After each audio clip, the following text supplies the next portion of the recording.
And all right.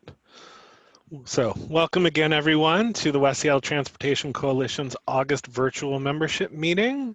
I cannot remember the last time we got together in August. Usually folks are off on vacations and taking breaks and doing various things, and it's hard to get everybody to show up physically in a room somewhere.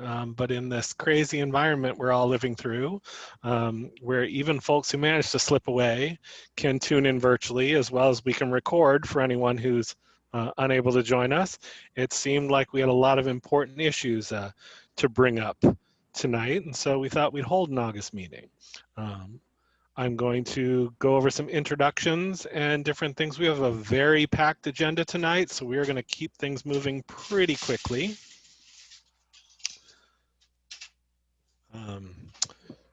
We will do brief welcome and introductions. We'll approve previous meeting minutes through the board.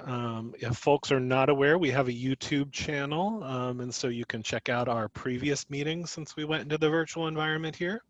About 6:40, we'll be having a conversation with the Seattle Dept of Transportation about transportation mitigation during the West Seattle Bridge closure.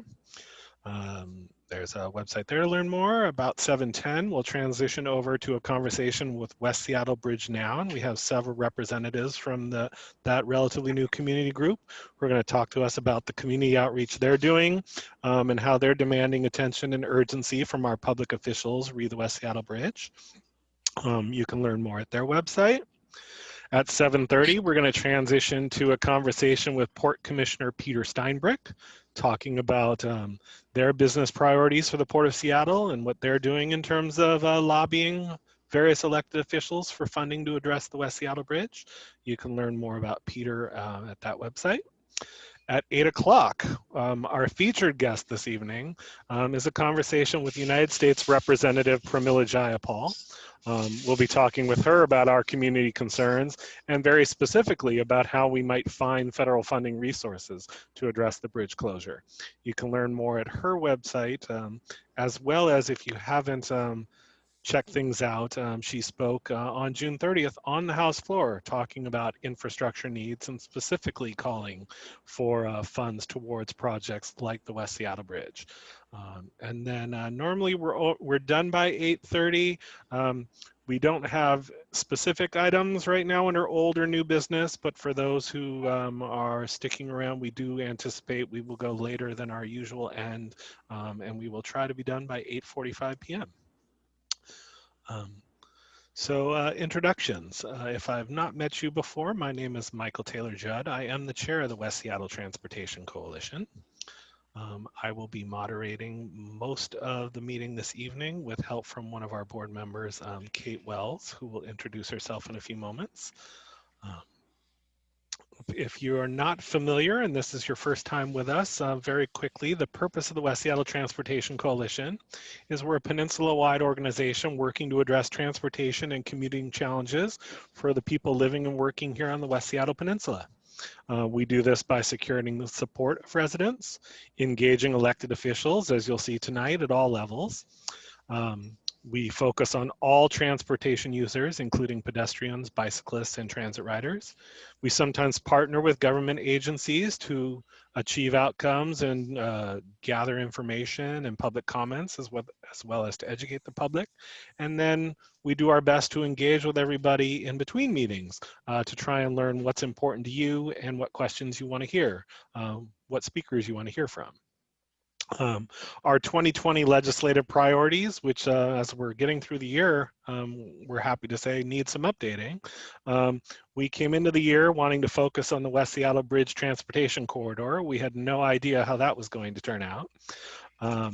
Sound Transit 3's planning for light rail to West Seattle is of course a top concern. The Fauntleroy Way Boulevard project, which is sort of on hold while we figure out what's going on with light rail. Delridge Way multimodal projects and the Rapid Ride H, which is currently underway. Highland Parkway traffic control, which suddenly has become a priority for the city, and so we're happy to see that. And then finally, improving transportation infrastructure in general in order to match Seattle's growth. Oops. Very brief on meeting etiquette. We do ask if you are speaking and you're willing to turn on your camera. It's always nice to see people's faces. Adds a little bit more human element to things. If you're not speaking, again, please mute yourself. When it comes time to have opportunities, we'll ask you to raise your hand to ask a question. And generally speaking, have a good time. And remember, you can engage with others using the chat function. I'll pause really briefly and let you meet Kate, who'll talk how to Zoom for those who still aren't aware how to chat and do Q&A. Hello, my name's Kate Wells, and hold on, I just want to let somebody in here. I'm going to be facilitating the Q&A portions of tonight. And there are two ways that you can get in line for asking questions. One is in the chat window. You could always either type your question and I can ask it, or you can just let me or the group know that you have a question and to call on you in turn. And the other way is to raise your hand. So I'll try to keep track of who asked what question first and ask them in order. And I think that's about it. So, I do want to welcome you to please ask your own questions if you feel comfortable with that. I'm happy to read them, but I might miss some nuance or you might want to follow up or something. So sometimes it's helpful to ask your own questions. Excellent. All right, so we are obviously not going to go around and do a large amount of introductions because we've got 48 people currently participating in the meeting.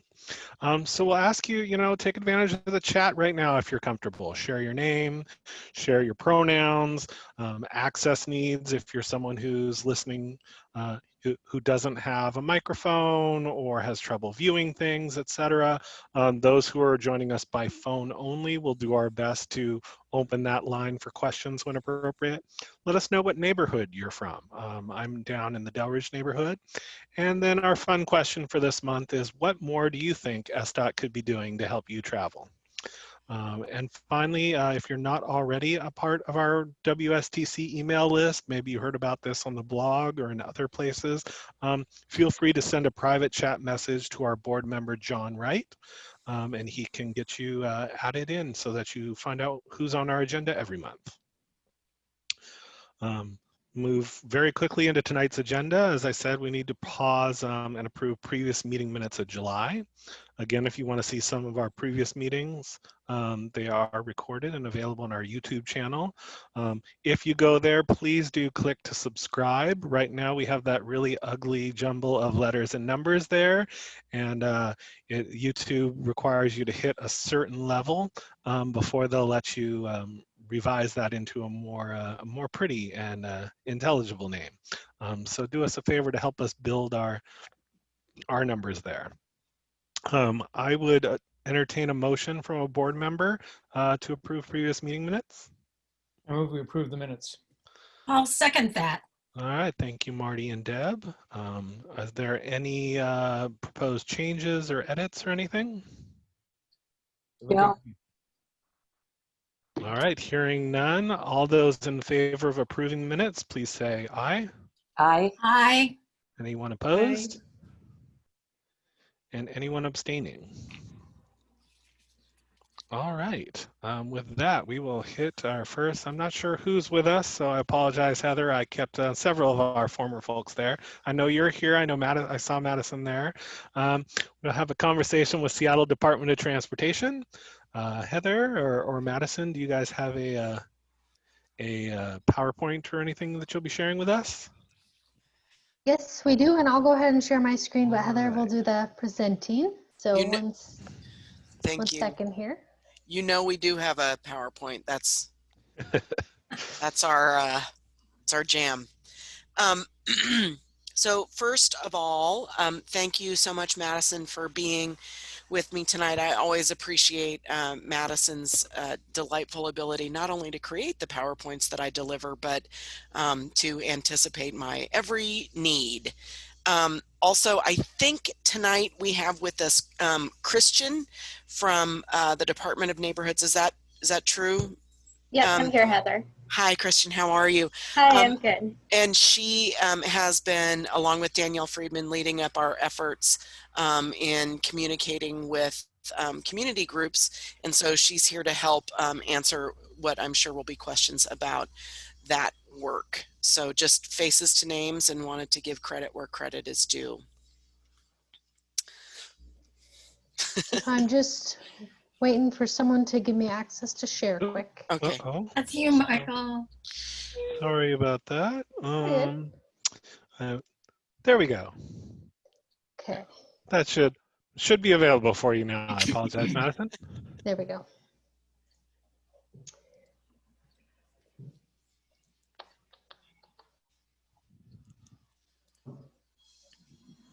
Okay.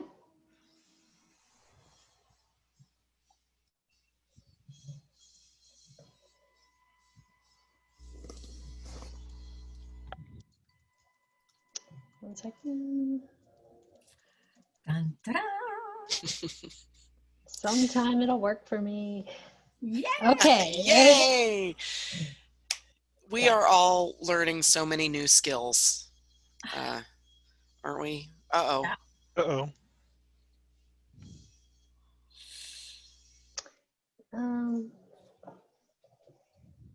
Let me try again. I don't know what's going on. If I fail, Christian might be able to pull it up quick, but I'll try one more time.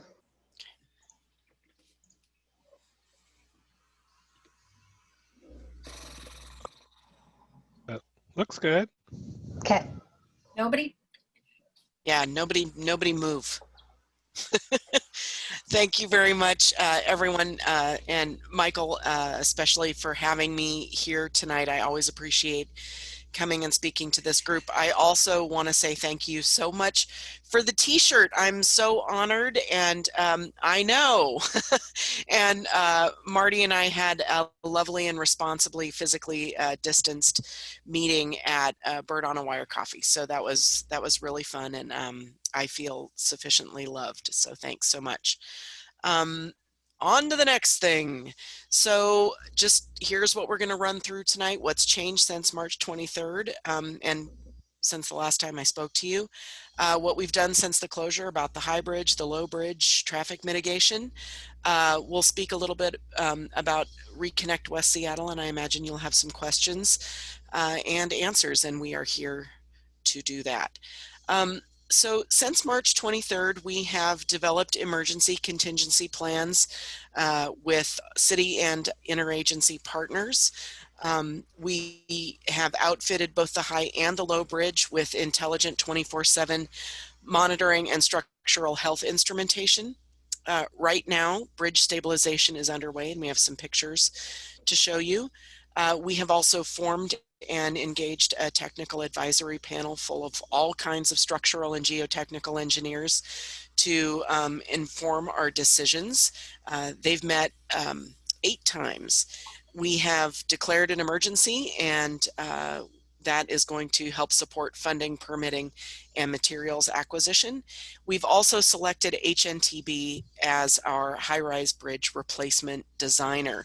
I want to remind everybody that we haven't yet decided whether we're going to repair or replace the bridge, but because we want to keep everything moving, and so when we need to pivot, we don't have to waste any time, we've selected the designer for a replacement option, though we have not decided that we're going to pivot directly to replacement. Next slide, please. So here are some fun pictures. The work platforms have been installed. They were installed in July, and if you do what I did today, which is ride your bike to work, on the low bridge, you can look up and see the platforms, and if you watch day to day, you'll see that they move. We also have a picture here of the underside of the girder. We've installed 3 layers of carbon fiber reinforced polymer prior to the installation of the new external post-tensioning. And just a gentle reminder for the non-engineers among us, external post-tensioning in this case means external to the concrete, not external to the bridge. And when I say external to the concrete, not external to the bridge, this next picture is a picture of the inside of the girders, and that's where the post-tensioning will go. Next slide, please. We also were successful last week in convincing the City Council to move forward with some legislation that will provide us with immediate funds to continue our program. We are, of course, looking into all possible federal, state, and local ways to fund repairs or replacement of the high-rise bridge, and it's exciting that we'll get to hear from Congresswoman Jayapal later on this evening. There is, however, an immediate need for revenue to cover current stabilization costs and all of the Reconnect West Seattle work that we're doing. We got that $70 million interfund loan legislation passed out of committee, which will cover our West Seattle Bridge program expenses for this year as well as the first quarter of 2021. By the beginning of 2021, we're going to have a better idea of whether we're repairing or replacing, and so we'll know what additional money we need to seek from the city, as well as what additional money we'll have to seek from other sources. Next slide, please. So just so everyone can know that we are leaving no stone unturned. We actually have a list of 42 different funding options, including federal partners. We've spoken with our local FHWA division. FHWA stands for Federal Highway Administration, for those who don't work in transportation professionally, as well as Build America. It's called a TIFIA loan, which is a low interest loan that transportation agencies can get for infrastructure.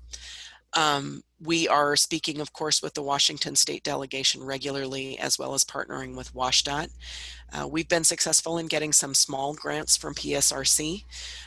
We are in close coordination with the Port of Seattle and Northwest Seaport Alliance, Sound Transit, in case it does make sense to combine our two bridge efforts, as well as King County Metro. We are right now conducting a search for a consultant who will perform a traffic and revenue study. That's an investment grade study that may suggest tolling. Tolling would be another revenue source for us to pay back either the low interest loan or bonds that we would sell to fund the work that we need to do. Next slide, please. I also just want to note that for everyone who's typing questions, I see it moving over here, but I'm completely not looking at it on purpose. So I'm sure that we will answer questions later on. It's just introductions, don't worry. Okay. I just feel guilty, like, anyway, some of the program sources that we're looking for, of course, a Washington State legislative package, regional grants from FHWA, surface transportation, federal grants like Build, Infra, and BRIC, state grants like the Regional Mobility Grant, Transportation Improvement Board, federal transportation package opportunities. Actually, we're looking on both the appropriations and authorizing side. And then there are city resources like REIT, the commercial parking tax, toll revenues, new or future funding initiatives. Obviously, REIT and commercial parking tax are not great sources right now, but typically they are good sources of revenue for the city. We also are looking toward partnerships with external agencies like King County and the Port. And I mentioned the federal TIFIA loan. Next slide, please. So as I mentioned earlier, and you've seen this before, we are moving ahead on all paths. We're looking forward and we're kind of excited about the major decision point that we're going to reach in October about whether we're going to pursue repair or whether we're going to pivot directly to replacement.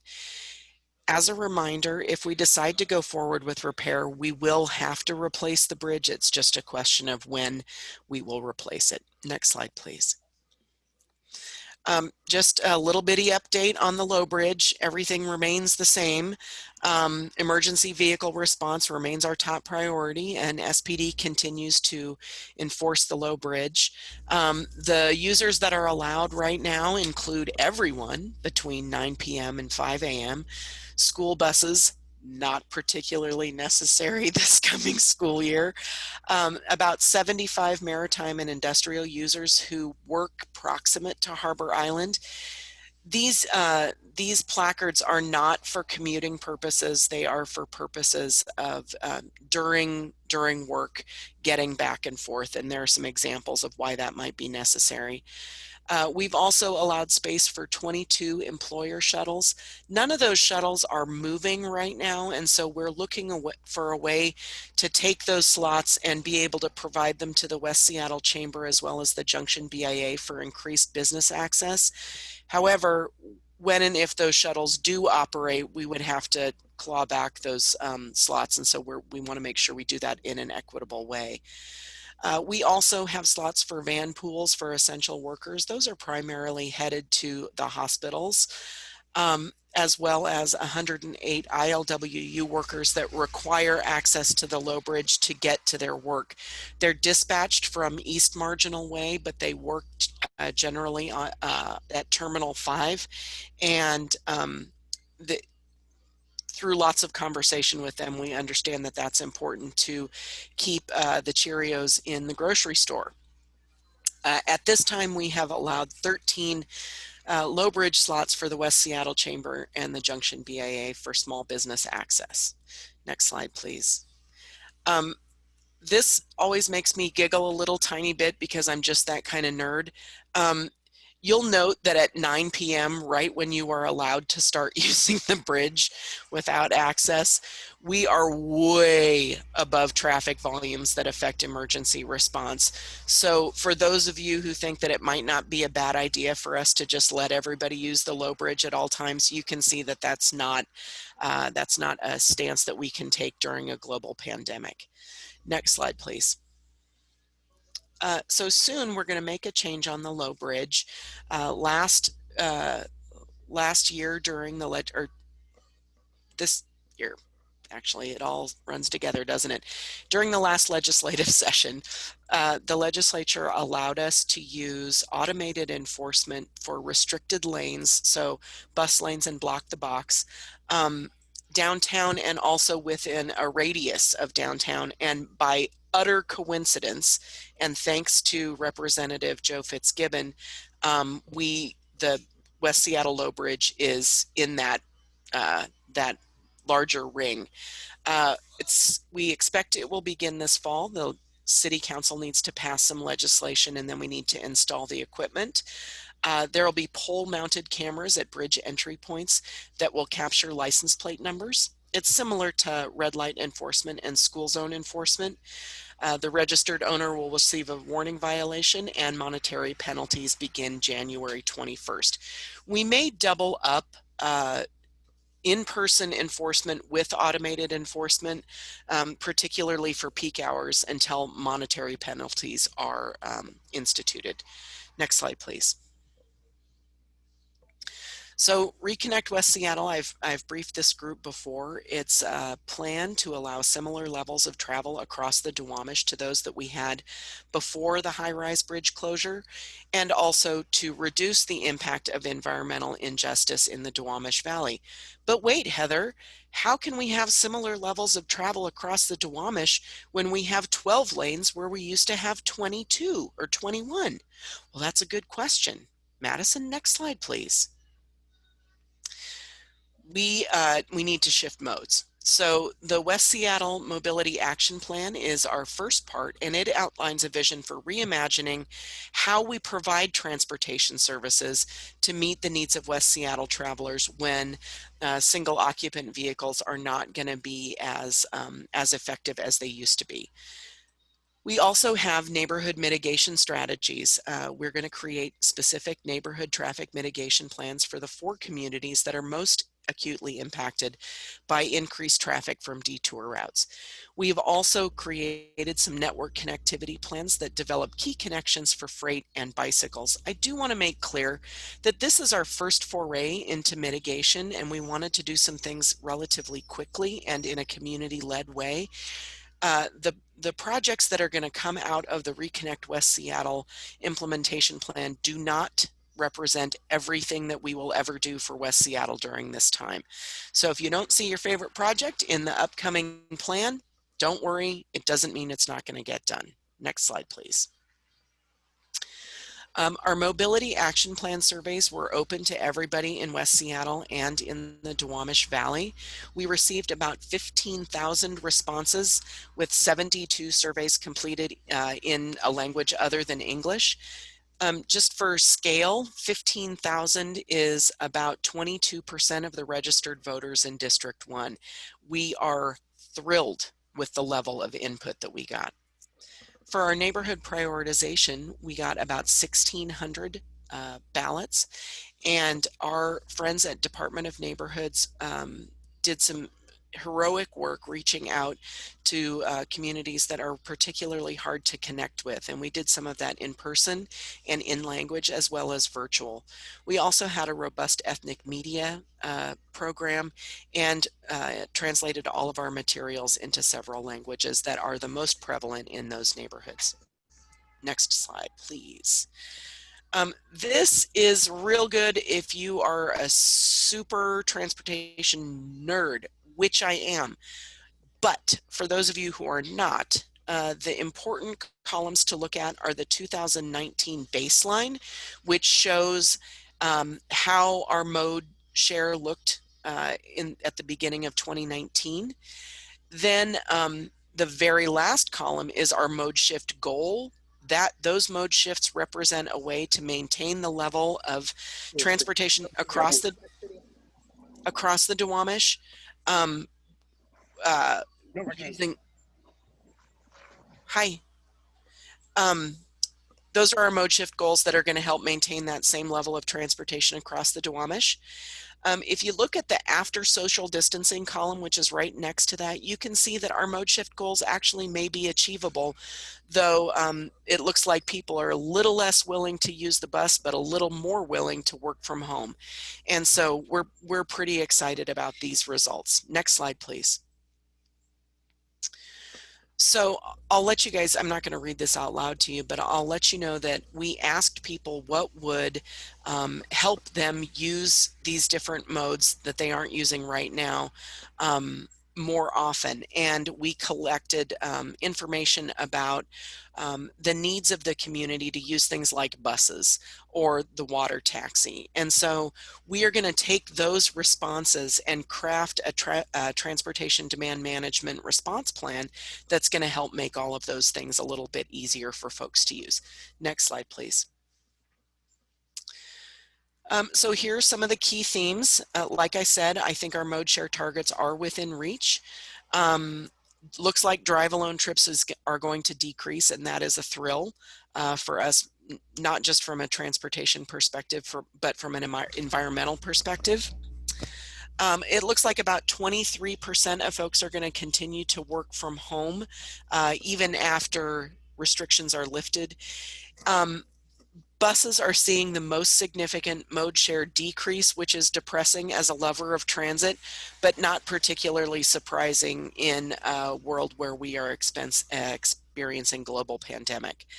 We did see increased interest in smaller modes of multi-passenger transportation like carpool, vanpool, employer shuttles. We show significant increase in both bike and water taxi mode shares, which we're thrilled with. Not quite 10%, but it is still a significant increase from the 1% that we're seeing now. Next slide, please. So as I mentioned, we're creating neighborhood traffic mitigation plans for 4 neighborhoods that are most acutely impacted by diverted traffic. Next slide, please.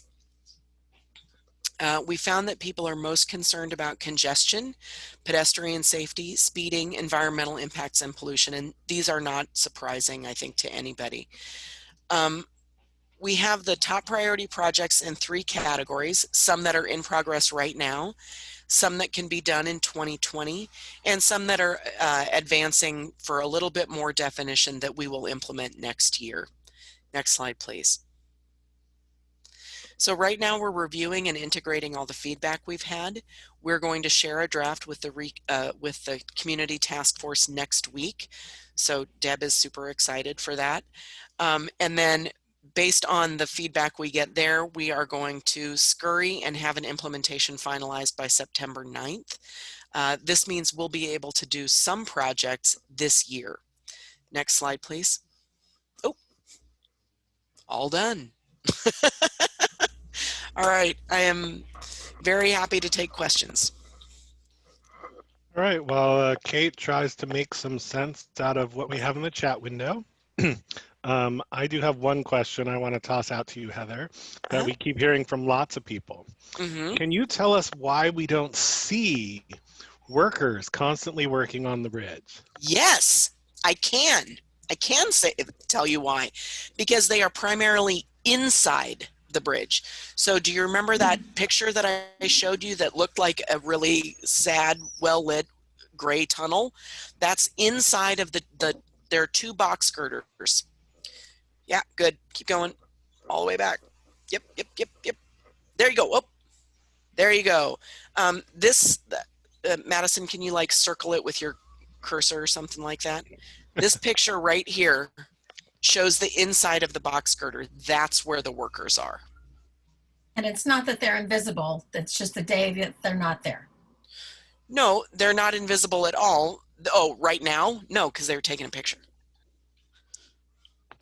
Or they might be invisible, Deb. I don't know. I haven't had confined space training, so I haven't been able to see them. All right. Yeah. Thank you. Can I ask a question on that? Because I observed the bridge and I don't see, you saying they're inside the bridge. Are they working 24/7? Are they working on the weekends? Because I don't really see a lot of activity, especially on Saturday and Sunday. I don't know the work schedule for the workers, but I know we are proceeding with all due haste. And like I said, they are inside.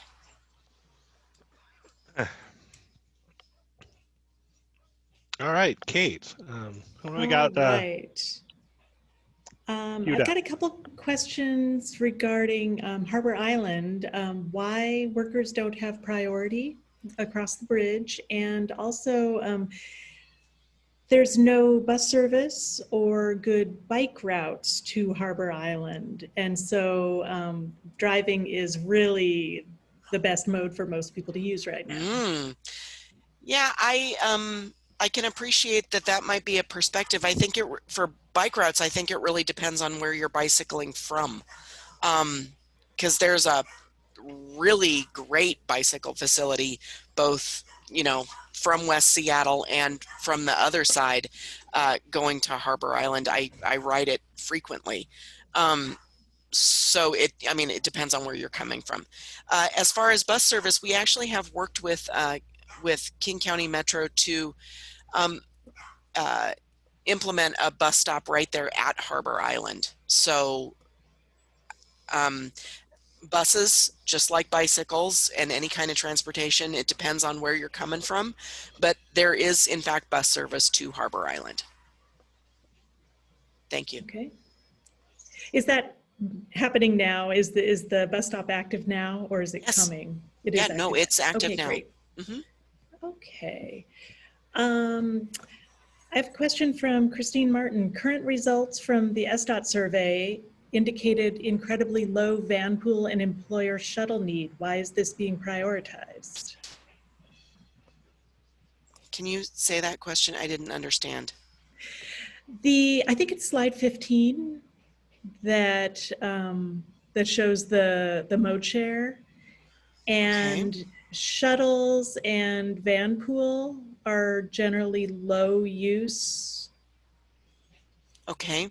modes, and so why are those being prioritized on the low bridge? On the low bridge. Well, they carry more people. So carpools are not, and only essential van pools are. So not every van pool. It's only van pools, and they're specially designed. They actually wear the suits so that they can fit a lot of people in a van. So the reason that those are being prioritized is because they carry more people than a single occupant vehicle. So that's why we're prioritizing those. Okay. But you'll note that we're also prioritizing buses. So those higher, density, those higher occupant transportation modes are being prioritized. Maybe I'm confused. Maybe that's not a good answer. You understood the question. let's see, I've got a couple that are indicating that the survey data may have underrepresented our most vulnerable and underrepresented communities. And what are you doing to account for that? There's another one that was related, but I will scroll around and try to find that. So yeah, since you probably got biased information in the study, what are you doing to make sure that everybody's voices get heard and balanced? Oh, I don't think, yeah, Oh, go no. ahead. Oh, okay, Yep. perfect. Thanks, Heather. So one of the things that we're doing is after the survey and ballots closed, we met with the community liaisons and did a debrief. And part of that debrief was to capture things that they were having a hard time capturing in the ballots and surveys.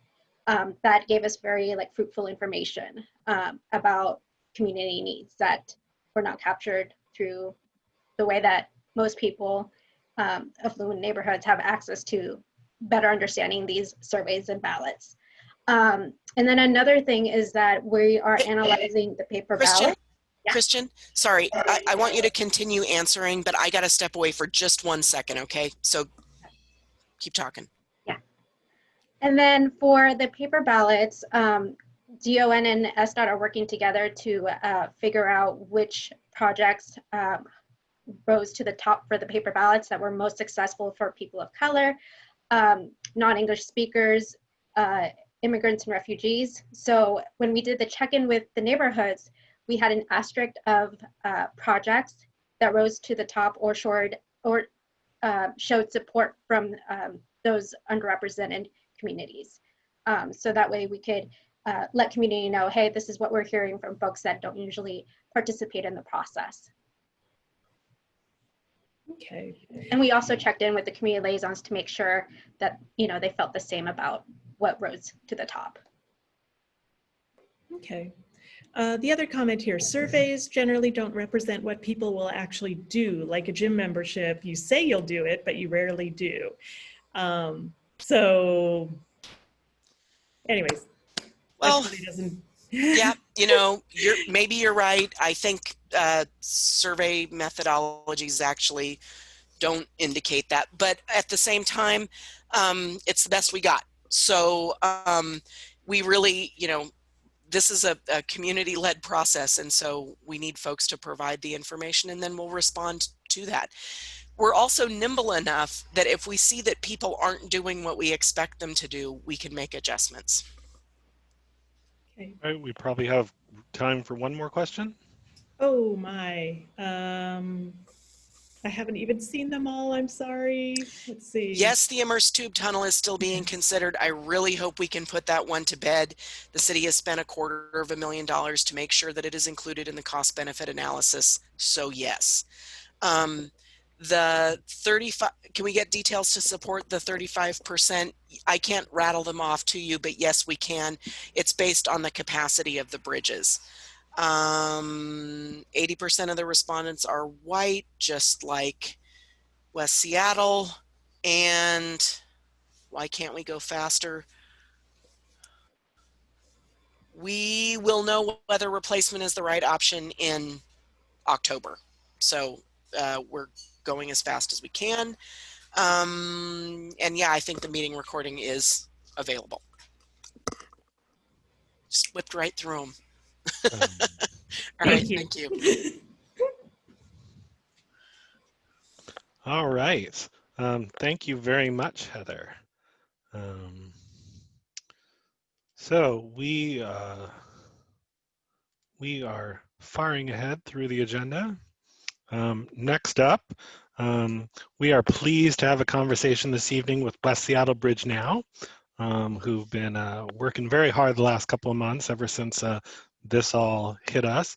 I believe tonight we have Phil Tavel, one of the co-founders, Kevin Brovlight, one of the co-founders, as well as Adam Ludwig, who's an engineer working with them. And if you aren't aware of them, you can learn more at their website, which is up there on the screen. Take it away, guys. I don't know how you've divided up who's speaking first, but you've got until about 7:30. Thanks, Michael. My name's Kevin Brovelite. I guess the very, very first thing I wanted to do is really thank Representative Jayapal for her leadership. It has been, we just are so appreciative of the fact that she's been proactive when honestly our group in particular has felt a little not prioritized by some of our leaders. So to Representative Jayapal, thank you. Again, my name's Kevin Brovelite. I started West Seattle Bridge Now. Founded sounds too formal. I'm the owner of West Seattle Realty, and I'm also a founding board member of West Seattle Transportation Coalition, and very proud of that and really like this organization. Thank you for having us tonight.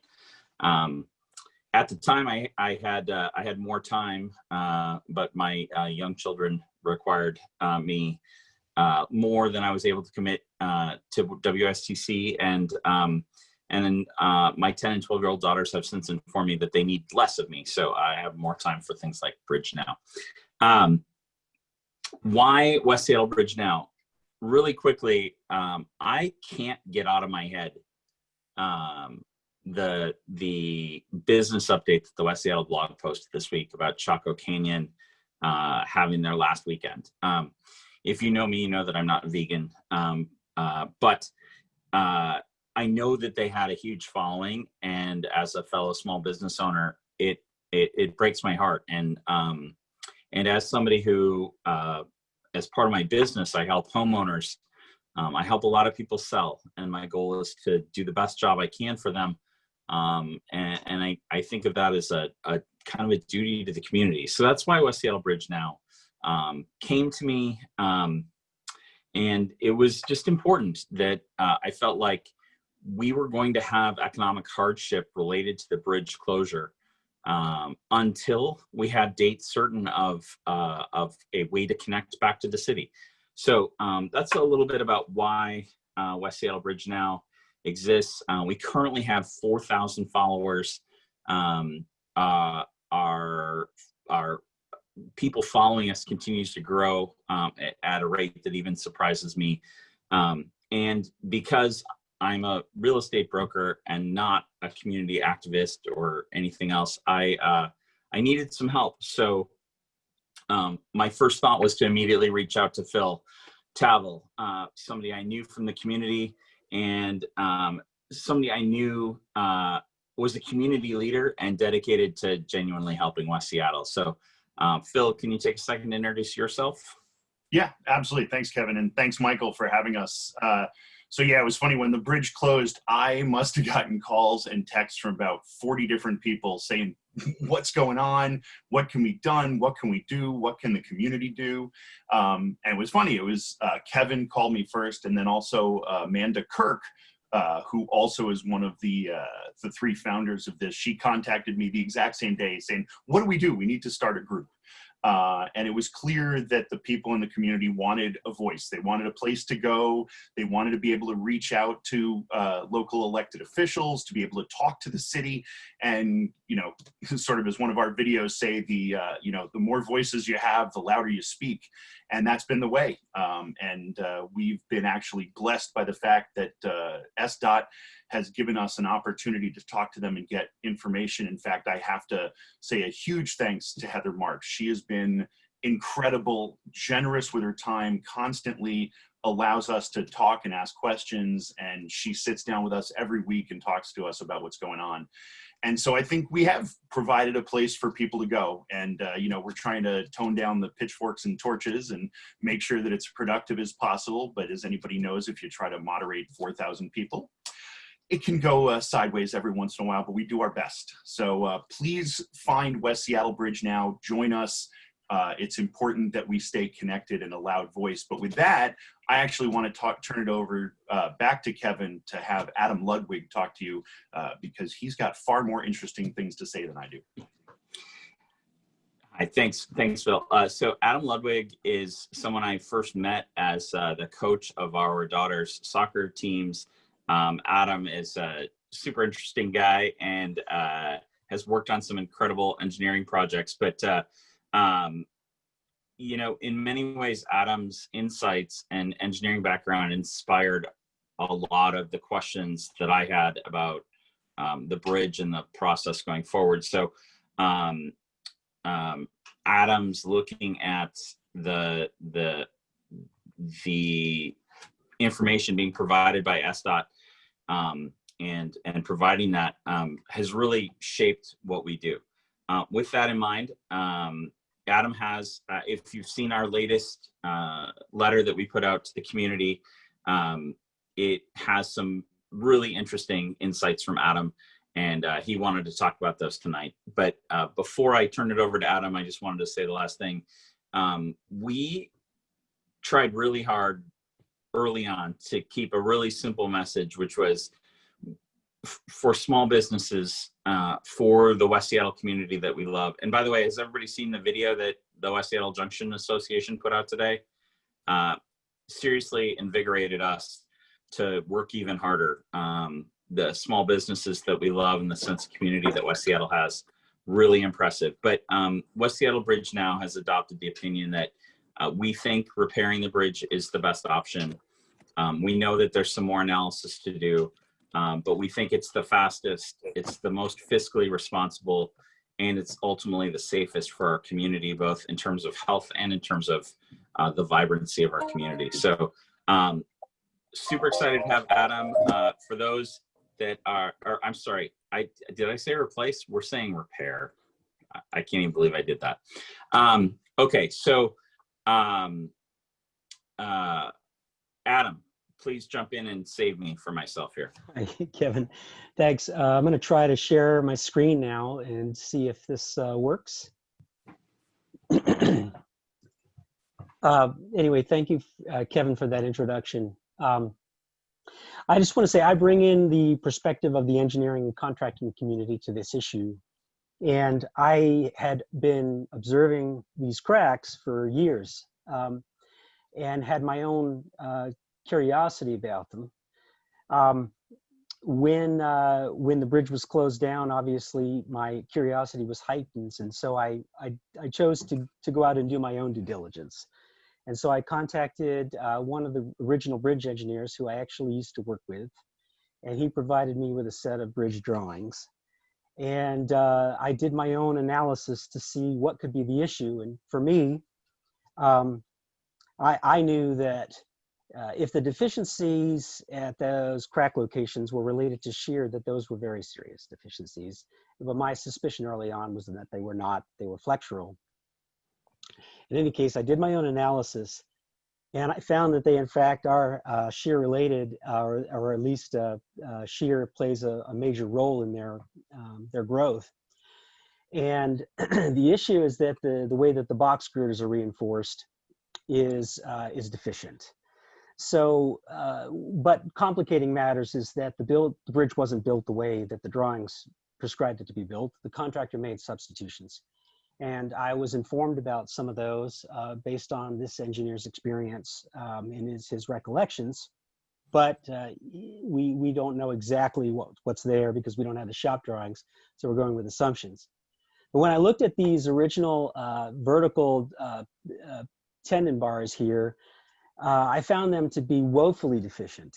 Probably when we speak about deficiencies, we talk about demand to capacity ratios. If the demand is more than the capacity of the thing to support the demand, that ratio is more than one. More than one is bad. Well, those bars had a deficiency of about 1.7, which is really bad. But when I applied the reinforcing as recollected by this engineer, the deficiency was closer to 1.1 or 1.2, much more repairable. And so I had some high hopes that were then corroborated by the experts. The city's consultants and the TAP committee, the technical advisory panel, which is a who's who of bridge engineering experts, are saying to us that this bridge is repairable. Well, the repairs are quite clearly going to be a fraction of the cost of bridge replacement, and they can be expedited. They could be done in perhaps a year or even less. And why they haven't been done so far is a mystery to me. But one of the prepare options, and this is actually work related to this repair option is underway. So right now, these phase 1 stabilization tendons that are designed to add pre-compression to the bottom flange past this point of weakness, they're in process. And adding to that, if they drape tendons from end to end, these will provide lift and additional pre-compression that will solve the problem. And I mean, the cost of this has to be pennies to the dollar to the cost of bridge replacement. And it seems like such a no-brainer that we aren't pursuing this option. But obviously, I understand that we want to be forward-looking and look at other opportunities down the road to exercise this bridge more, perhaps to support light rail. The city's showing some other options, like for example, it's called a shoring option, but this elevated overframing could easily be engineered down the road and installed down the road to provide added capacity for light rail or super heavy trucks if needed. But to get this bridge back in action, to get pedestrian vehicles back on this bridge, and I believe probably also buses, these types of repairs seem to be expeditable and in process. COVID-19, as awful as it is a gift to anybody trying to get infrastructural projects completed, and we're squandering it. We're squandering that gift of time. We should be expediting with at full speed ahead these types of repairs to get this bridge back in service. That's this engineer's perspective.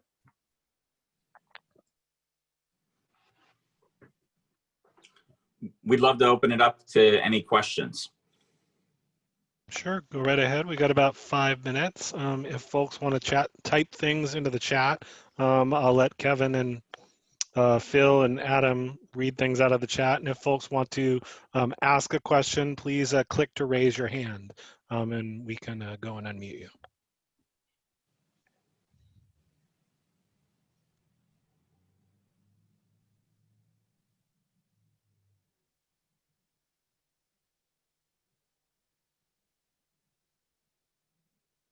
Bueller. Well, if there aren't any questions, I just want to say thank you again for the generous opportunity to be here. We want to be an asset to the community. We appreciate the time and effort, and I know the very long hours. We meet with Heather Tuesday mornings at 8:30 a.m. and she rarely comes to us fresh. She's usually had 3 or 4 meetings already. So we know that she's putting in long hours and we appreciate her. Do you see over here in the chat that Heather shared that some of these things are literally in process and that there's no need to expedite. SDOT is doing it. So may I, Yeah. please? So your engineer said it. These things are literally underway. And one of the things that I think is really important to remember, and first, Adam, I'm sure your expertise is top notch, but you aren't working on this project. And so there's lots, right? There's lots to this. So first of all, you are correct. We are right now installing carbon fiber reinforced polymer and external post tensioning, just like this option says. We have a responsibility not just to repair things as quickly as possible, but to spend the public dollar the best possible way, which is why we have engaged WSP, a world-renowned engineering firm, to engage in a cost-benefit analysis. When you repair something, it automatically means that you are going to have to do more maintenance, more inspection, more monitoring than we would otherwise. So this cost-benefit analysis is going to show us the true cost of a repair and the true cost of a replacement. We don't know how it's going to turn out. We don't know. That's why we're doing it. And so we're going to let our engineers continue to do their work and get the community input that we need. And in October, I know it seems like October is really far away, but like Tuesday next week is September. So we need to make all that work happen, and then we need to provide a recommendation to the mayor. As I've told both Kevin and Phil, if it were up to me, I would provide a recommendation to the mayor today, but I'm not an engineer, and so she's not going to believe me. And if you know this mayor, you know she's going to insist on understanding the why of the recommendation. And so we have to go with that why, which is why WSP is doing the cost benefit analysis. Thanks so much. Thanks, Heather. Are there any other questions? I'm trying to follow the chat. Yeah, time for maybe one more. Otherwise, I see our next guest has joined us, and so we'll be ready to move forward if needed. All right. Well, I want to thank West Seattle Bridge Now, Kevin, Phil, and Adam again. I'll note on the screen again, if you want to check out their website, it is wsbridgenow.com. Go there and see ways to contact them and get more involved. Thanks a lot, guys. Thanks, Thank Michael. you. Before I head over to our next guest, a quick ad on the part of the port for folks who are not aware. Incredible Parks want incredible names. The port wants your help to rename its parks. They're asking folks to share their ideas at nameincredibleparks.org between now and the end of the month, which is coming up pretty quickly. If you weren't aware, the port owns several parks and shoreline access sites along the Duwamish River with really sexy names like T107 Park and T105 Park. And community has finally convinced them that maybe we need something a little more exciting. And so you can go to the website there to suggest names that reflect the cultural, environmental, and community importance of each place. For folks who are on the phone, you can also leave an audio recording at their hotline at 206-385-9064. And with that, I will welcome our next guest. We've got a conversation with Port Commissioner Peter Steinbrueck. Folks may be aware that he is for this year, the recently appointed president of the Port Commission. He is also a former Seattle City Council member for us here in the city from 1997 to 2007. And you can learn more about his port work at that website. And Peter, do you have, are you chatting? Is there anything that needs to be shared? I think I am unmuted. Can you hear me? Yep. Excellent, Michael. Thank you. I appreciate that introduction and a little plug for our parks renaming project. It's a way to really engage community, and we're excited about it. So thanks for that. And I'm so happy to be here. Thank you, West Seattle Transportation Coalition, West Seattle residents and businesses. I'll just say we are in this together, and the port is committed to being fully engaged, and we've been working very closely with city staff, with the elected leadership, with community members. I serve on the community task force that Mayor Durkin created, and thanks to her leadership, we have this very participatory engagement process that I think has, for the most part, has been very transparent and open.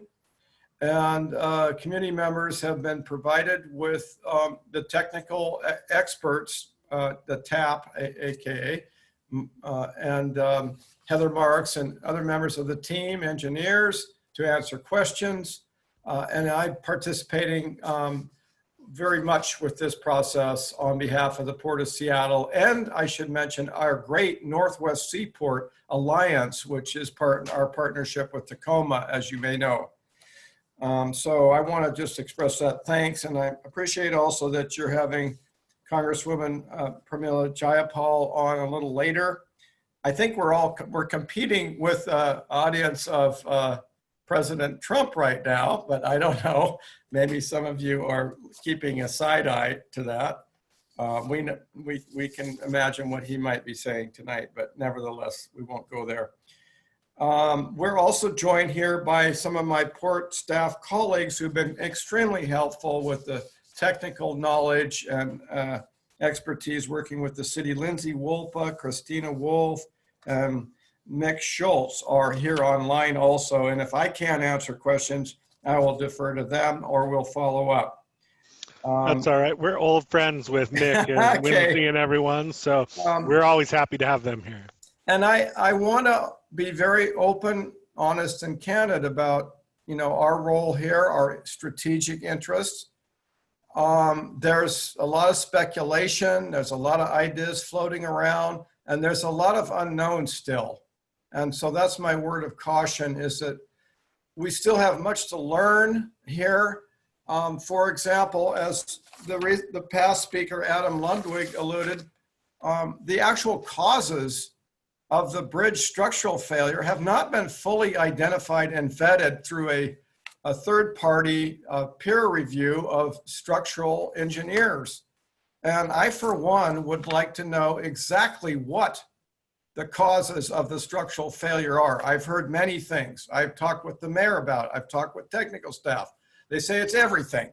Well, that's not good enough. If we're going to make repairs or consider replacement, we really need to know, was it design failure, underestimate of the loads, excessive loads, settlement of the foundation sediments, any number of possible things, heavy loads that have been occurring there, frequency, etc., wind loads, earthquake, even earthquake.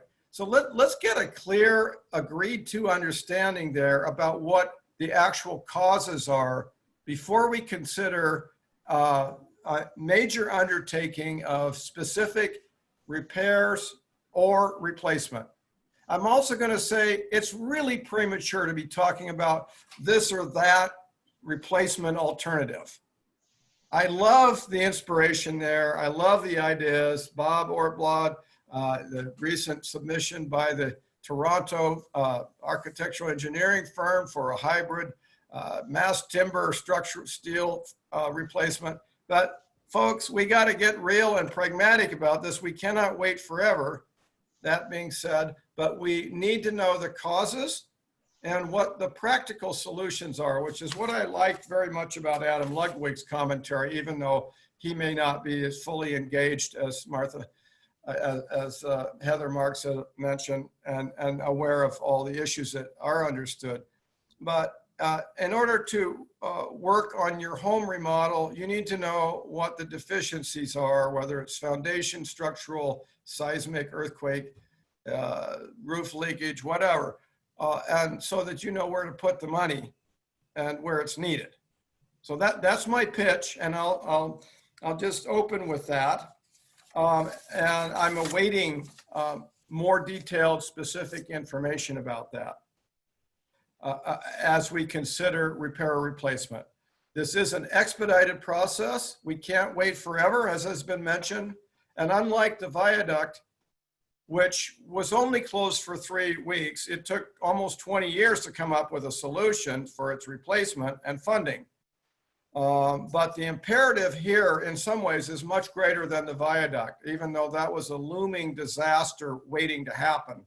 And fortunately it didn't, but it took way, way longer than anybody anticipated or wanted.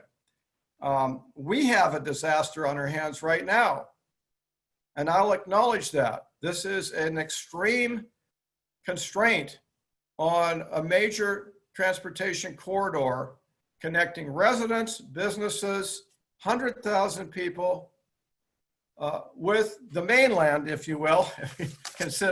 Some consider West Seattle an island, but it's not. We're all interconnected. We work and live in different places. But for the port, this is at the heart of our international gateway. We've just entered into a $500 million investment to modernize Terminal 5 with a 30-year contract representing 6,000 longshore jobs and worker jobs. An incredible opportunity, not just for Seattle, but the state of Washington. And it's put at risk by what has happened here for whatever reasons exist. It is put at grave risk. I wrote an article recently in the Seattle Times, I'm sure some of you have seen it, regarding the enormity of this crisis here and its regional and statewide importance. It in fact is just that to all of us, which is why I called for a regional approach to considering the approach, considering the urgency of this and the need to work together in partnership with all levels, all agencies, all levels of government. We have to do that, and I'm 100% committed as the president of the Port of Seattle and the co-chair of the Great Northwest Seaport Alliance, along with John McCarthy from Tacoma. So I just want to put that out there. We're going to work closely. We are every day and every week, but I want this to be a pragmatic approach that is sensible, not dreamy. We don't have the luxury of that. We don't have the time. And in the immediate, we have to work on mitigation of the traffic displacement and constraints that have been imposed, particularly on West Seattle residents and businesses, but also on our seaport, I might add. The lower bridge now is our critical lifeline, which is why the mayor and SDOT determined that they had to ration the use of that bridge. I'm very pleased that it could be opened up for general traffic after hours.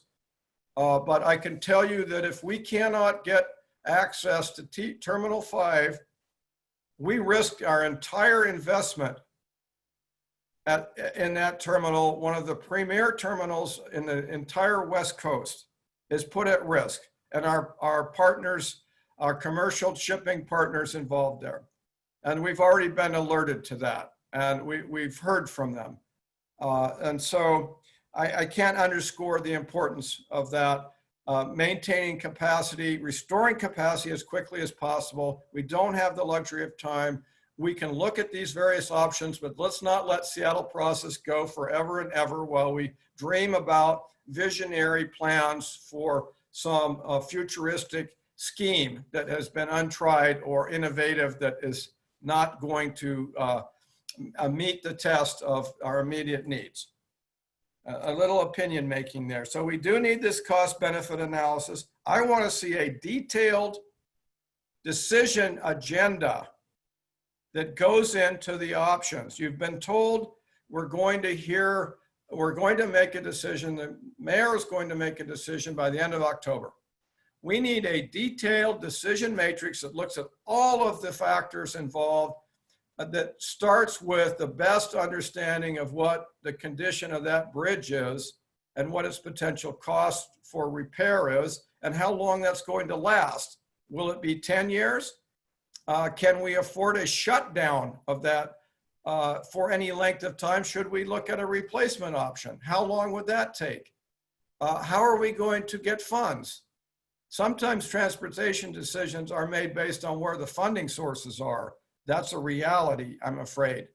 Sound transit is another factor here. Do we wait for Sound Transit to figure out if they can somehow come up with a scheme that joins, a replacement structure? Or do we endure also a longer shutdown or displacement of traffic while we build a second bridge across there for Sound Transit? So there's a lot of issues here and not a lot of time. I probably said too much already, but those are some of the things I would lay out there. I extend my personal commitment to you in my role as the president of the Port of Seattle to work very hard on this. It is a top priority for us. It is critical that we make good decisions and timely decisions based on the best informed information, cost-benefit analysis, community input, and equity issues that are all involved here. All right, Michael? All right, thank you, Peter. I'm fired up. There's lots of comments flowing in the chat. We'll let Kate see if there is a few things there to craft into questions.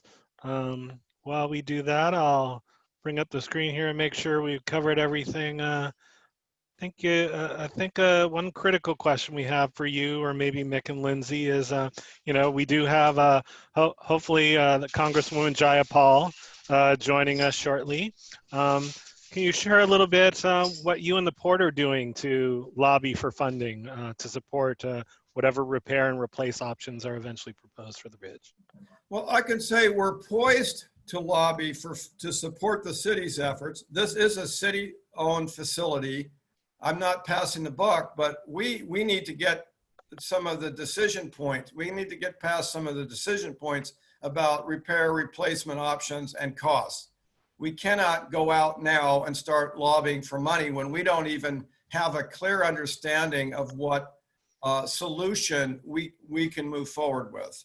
So, but I think the port, as I've expressed, has a very clear and determined strategic interest in ensuring a full capacity replacement and full access to our Harbor Island and Terminal 5 and the Duwamish-Mick area, which provides services for all of those shipping activities.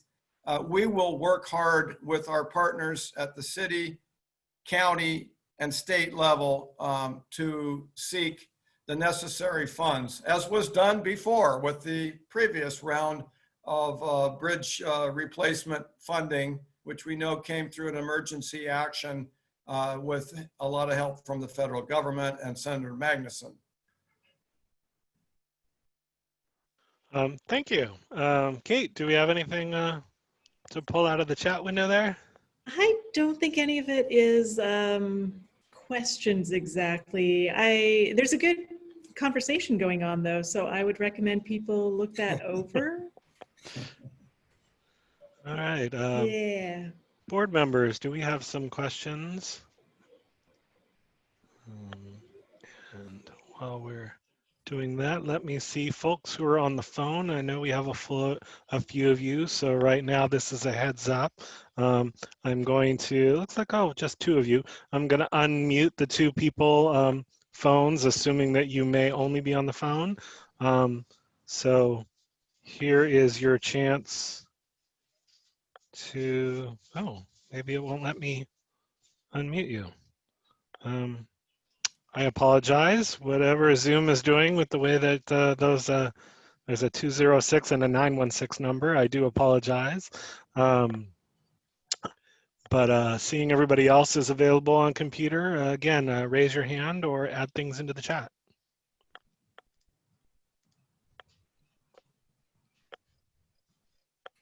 I've got a question, I guess, for Heather, if that's all right.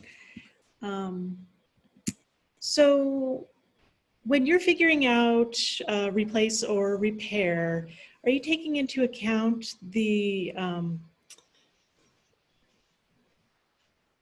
can a new bridge, can the replacement be built next to, under the repaired bridge, so that we're not in this exact same situation in 10 years where the bridge has to be closed for a period of 2+ years? Is that part of the calculation at all? Anything is possible. I know that sounds a little flip, but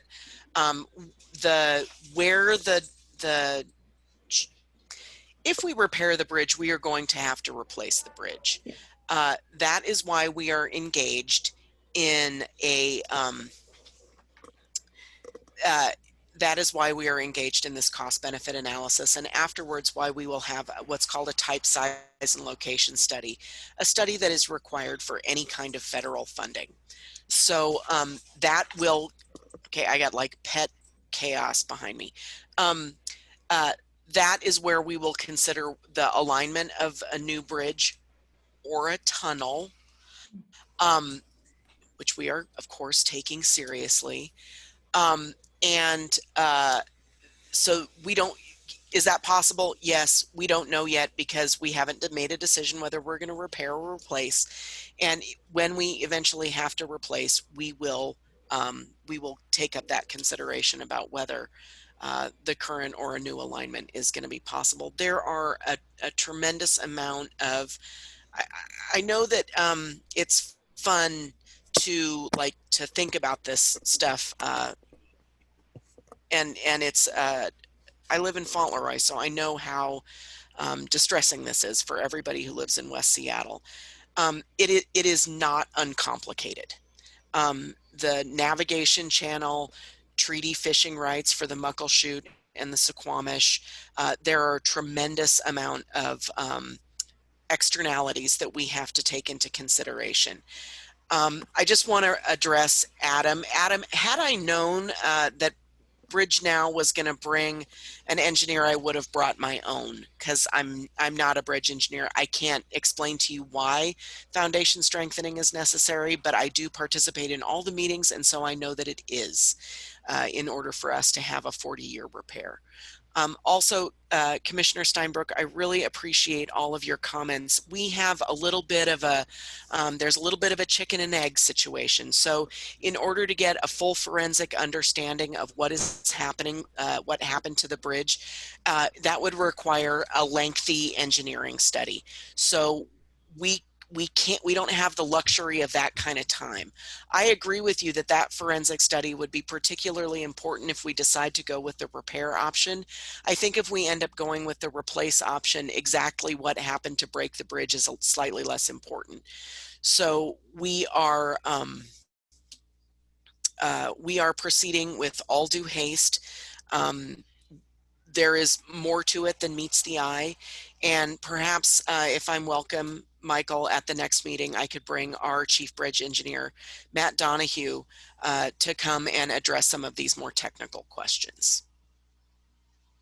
Hey, Kate, I'm going to jump in and just try to respond to your question too, since I was on the stakeholder advisory group for Sound Transit 3, and don't forget that how many competing interests there are existing and proposed in that corridor where the West Seattle Bridge is. And you have the port with their property, you have huge expanse of utility lines. You have Sound Transit thinking that they'd like to maybe slide in a bridge north or south of the High Bridge. And then you have Pigeon Point, the hard feature of Pigeon Point. So there's a lot of stuff going on just in the corridor, and Heather referenced then all the things, the jurisdictions below. So that is another complicating factor for future where to put something new if you repair the old. Thanks, Deb. Heather, in answer to your question, we love when folks come with really detailed, wonky folks. As we've moved into this virtual environment and have more guests tuning in, I do worry we might put some of our guests to sleep. But I definitely think the Transportation Coalition is all about educating people on the finer details. So feel free to bring an engineer along with you next month. And I guarantee you some of our board members and some of our regular attendees will have some really detailed questions for whoever you bring. While we've got you here though, Kate, did you see the question there from Peter Solo? I did. So let me just scroll up to that. So I'm not sure if I'm reading this wrong. In my court, I am. Okay.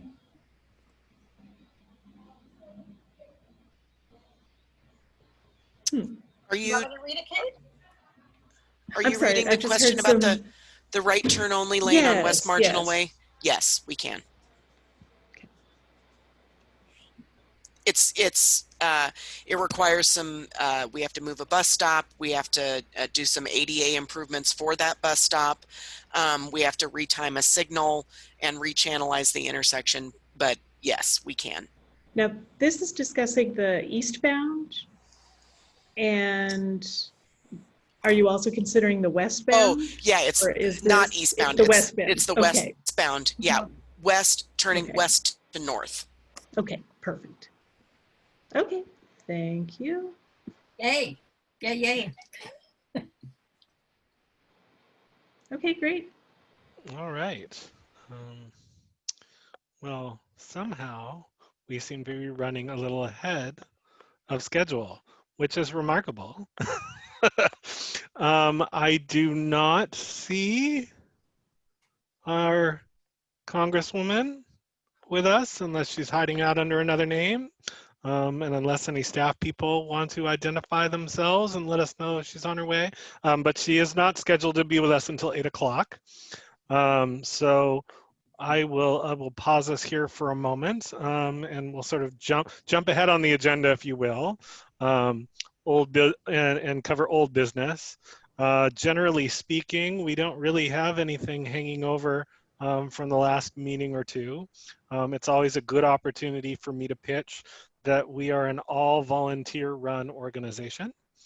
And we always love people who want to support some of the activities we do, like paying monthly for a Zoom account and things like that. If folks like what we're doing and are happy that we're here, we appreciate donations. Right now, while we are a recognized Washington State nonprofit, we are not yet an IRS recognized nonprofit. So unfortunately, you can't write off any donations to us, but we will be working on that during the rest of the year and into next year as well. Does anybody else have any old business, board members, that I missed getting onto the agenda? All right, and then is there any, oh, I see Bob Ortblad is joining us. Does anyone have any new business that they would like to bring up?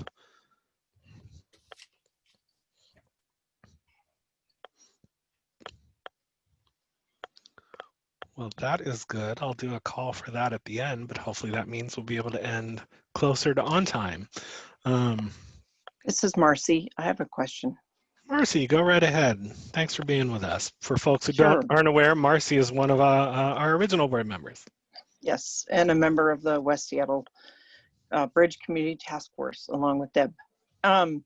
This is a process request. I'm not able to listen with my screen reader to the chat and Q&As while I'm listening to the meeting.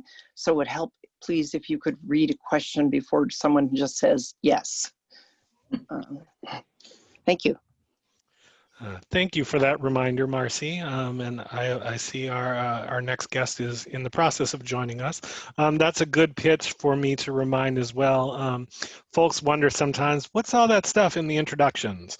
I think most people around Seattle have gotten used to pronouns, but when we identify access needs, this is a good example. We sometimes have folks who will let us know, hey, I have reasons that I can't, as Marcy shared, can't read the chat with my screen reader. And so that's a good reminder to all of us to think about reading out questions and making sure we identify what and who we're responding to. And as we're approaching 8 o'clock, I see that our next guest, Congresswoman Jayapal, has joined us. Congresswoman, are you ready? I am. Can you hear me? Can everybody hear I and see? can. Wonderful. And I believe I don't know if she's speaking at all or if you have slides to share. I know we have Yasmin Mehdi, who I believe is your interim district director, and is also representing you at the West Seattle Bridge Community Task Force. Exactly. Folks, again, can learn more about the Congresswoman at her website and check out video of her speaking on the floor on June 30th of the House, pushing for some of the issues that we're talking about this evening. So take it away, Congresswoman. Thank you. Thank you so much. I'm really thrilled to be with you tonight, and just want to say thank you for all the work that you have all been doing. And it's a real pleasure to be talking to my fellow West Seattleites. I think most of you know I live in West Seattle. So I am experiencing, many of the things that you all are. And obviously care deeply about it, of course, from a personal perspective, but more importantly, from the perspective of this bridge being one of the most traveled bridges in our region, actually, not just our city. And so it is the connection for so many people. And I understand, particularly if you live in the northern part of West Seattle, I live in the southern part of West Seattle, so I have different challenges than people that are in the northern end. But even getting to the port, I mean, there's so many effects of this bridge closure. So I just want to say I've been following it very, very closely. My district office is obviously downtown. My staff are here to support you You met Yasmin Mehdi, I think, who's on the phone. She is my interim district director, and Rachel Berkson, who also lives in West Seattle, is my interim chief of staff. And so you have a lot of people who know what it's like in West Seattle. Let me tell you what I and my office have been focused on from the minute that we heard about the issues with the bridge and the closure. Yasmin is representing the office for me on the West Seattle Bridge Community Task Force so that I can stay completely up to date with everything. I immediately spoke to my friend and colleague, Representative Pete DeFazio, who chairs the Transportation and Infrastructure Committee in the House. And he put, I think Oh, you're good. You're good. am I still there? Can you still hear me? Yes. Oh, okay, good. Okay, I thought I might have just lost connection, but that's great. I immediately spoke with my friend and colleague Pete DeFazio, who chairs the Transportation and Infrastructure Committee, and he put his staff to work with mine to find all possible options for assistance. Now, at a macro level, and I can come back to this at the very end of my comments, we did pass in the House, Democrats passed H.R. 2, which is the Moving Forward Act. That's the speech that was referenced where I talked about the West Seattle Bridge on the floor. It does include $28 billion for bridges, and we will continue pushing for a massive infrastructure investment, which should open up major funds for these kinds of projects. But you know what the politics are like right now, and I'll come back to this at the end. But it has been difficult, and the Senate has not taken up that bill. So separately, the district office evaluated FEMA's Building Resilient Infrastructure and Communities grant program for application by the city for the West Seattle Bridge. And Yasmin has shared with the city that it should be eligible for that program. This BRIC grant program awards federal funds to states, local communities, tribes, and territories for pre-disaster mitigation activities. It's a new FEMA pre-disaster hazard mitigation program that replaces the existing program. My office has identified two major avenues for federal funding. Competition for both grant programs, I have to tell you, is tough because it's not enough money basically for all of the projects across the country. But we think that the West Seattle Bridge, given how many people use it, given its, the nature of its importance to the city and the region, will have a very good case. So we are in touch with the Federal Highway Administration and the House Transportation and Infrastructure Committee to make sure that the city is well positioned to apply for a grant once the need is determined, once the exact scope of the project is determined. And that's really what we're waiting on. We can assist with the city's application for these grants by organizing letters of support and talking to the relevant people. The two grant programs, in case you're interested, are the US.infra grant program. It's $900 million a year in discretionary grant funding. And the selection criteria is sort of focused on projects in which the local sponsor is significantly invested, which we obviously would be, and positioned to proceed rapidly to construction. The timeline is probably, generally it opens around January 15th of a year and closes January 25th of that same year. So we assume that that would mean our application would be due in January. So we need to get our work done so that we know exactly what to apply for. And you have to be able to begin construction 18 months from the obligation of funds. So grants are typically announced in July.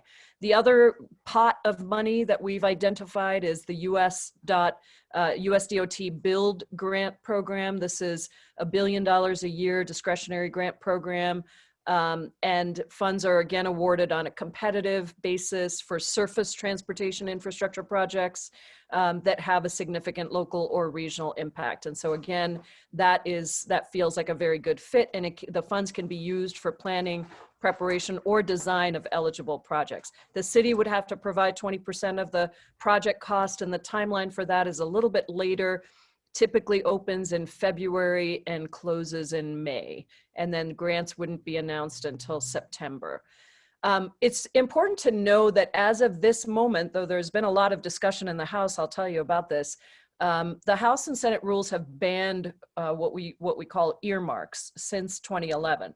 And that is defined as any congressionally directed spending, tax benefit, tariff benefit that would benefit an entity or a specific state, locality, or congressional district.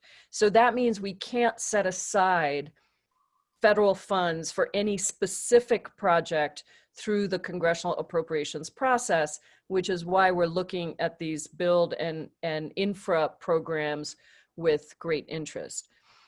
Before I just stop and listen to your thoughts and your questions, it is too early to know, as most of you know, and this is so frustrating for all of us who live in West Seattle, whether the best solution is to repair, to rebuild, or some other solution like, you know, repairing just until we have something rebuilt.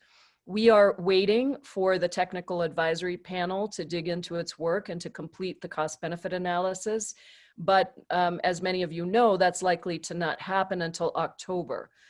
So we will keep very close eye on that and make sure that we're fully up to speed and are evaluating the options ourselves and helping to listen to you all and figure out, you know, what the best option is to quickly identify the solution and get to work on it.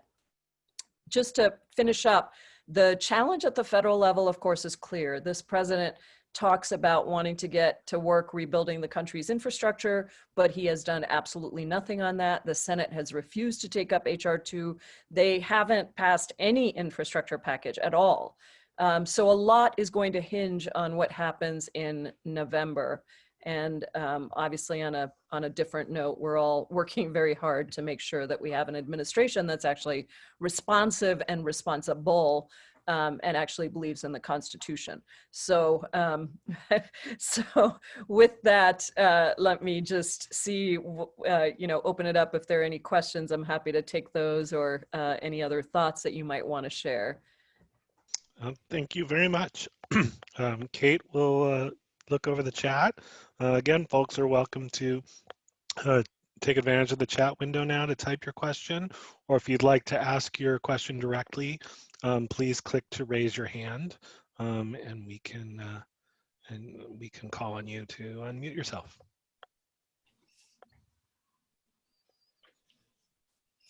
And while we're doing that, I'll ask a question. Yeah. There's been a lot of talk recently and worry about the city looking at studying tolling. Are you or one of your staff able to tell us a little bit about why is that study required in order for us to pursue some of the federal grants that are available? I don't believe, I don't know about that. I don't know if Yasmin, if you know anything specific about that. I don't believe it is necessary for this. I think it's probably more in the sense of overall, and I hope I'm not wrong in this, so Yasmin, please correct me if I am, but I believe it's an overall, the overall cost of the project and how the money is going to be raised for it that tolling might come into play. So I don't think it's a requirement by any means, but I think it is about the funding sources. And when we apply, this is the big thing we've been telling the city, when we apply for this money, we have to be very clear about what we want it for, how it's going to be provided. That's what's going to make our grant application competitive.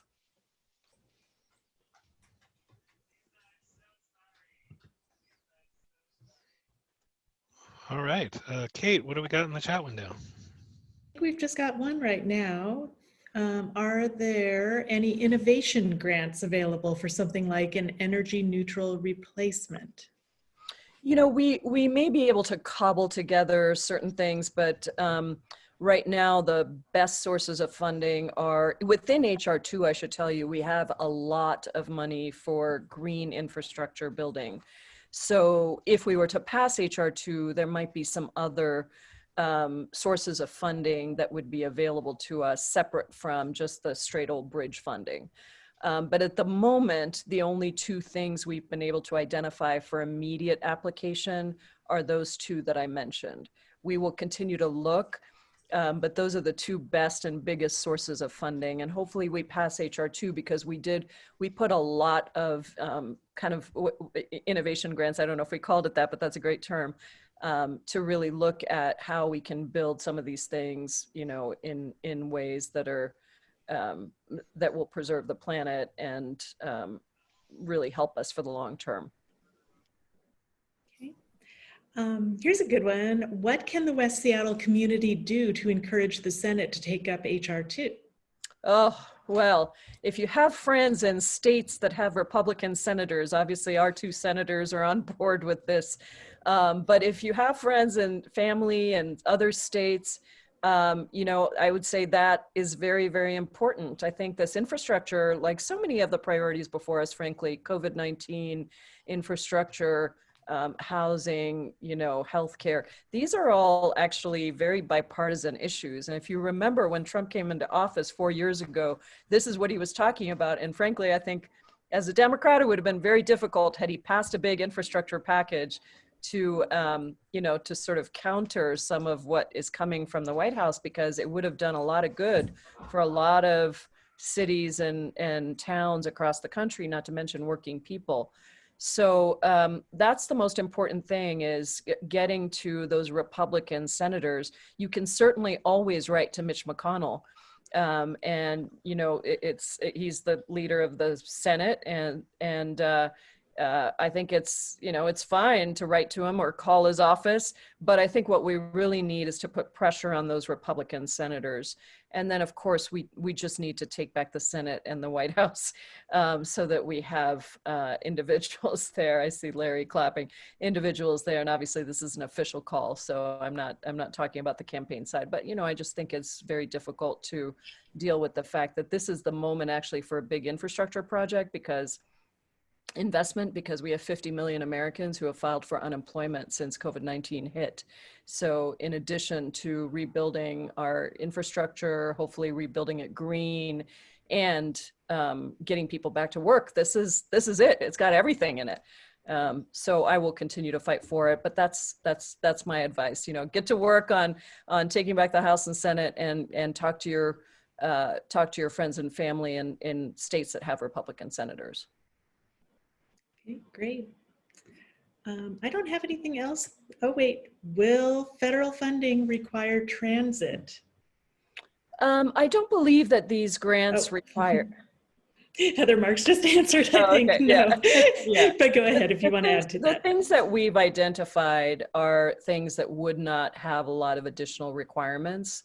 So we should be fine on that front. Yeah. Do you see a new administration maybe providing funding that is ready in time for this project, or would well, that we could be move too all far these out? things very, very quickly, you know, and I know that the Biden-Harris campaign has said that putting people back to work will be one of their top priorities. And again, infrastructure is just it's a very bipartisan issue. There are a lot of people who know that we need this money. And the bridges alone are you know, an enormous issue for so many communities. So I do believe it would be an early priority. And we've already crafted the Move Forward Act. And so it's there, it's ready, it's been passed by the House. It's ready to go. All we need to do is have an administration and a Senate that is willing to take it up. Okay, great. I've got a couple questions that are a little more Seattle focused. So I don't know if somebody else wants to jump in for a second. How long was Pier 18 stuck? So maybe Heather, is that known? Gotcha. I do not know the answer to that. Yeah. All right. And why can't emergency vehicles use the upper bridge for emergencies and leave the lower bridge open to all traffic? So Heather, do you want to pop in on that one too? And I'm hoping that there's some more for you, Representative Jayapal. Totally fine if there is because the high bridge is structurally unsound. It's not safe for anyone to travel on the high bridge. Okay, thank you. Michael, do you have any more?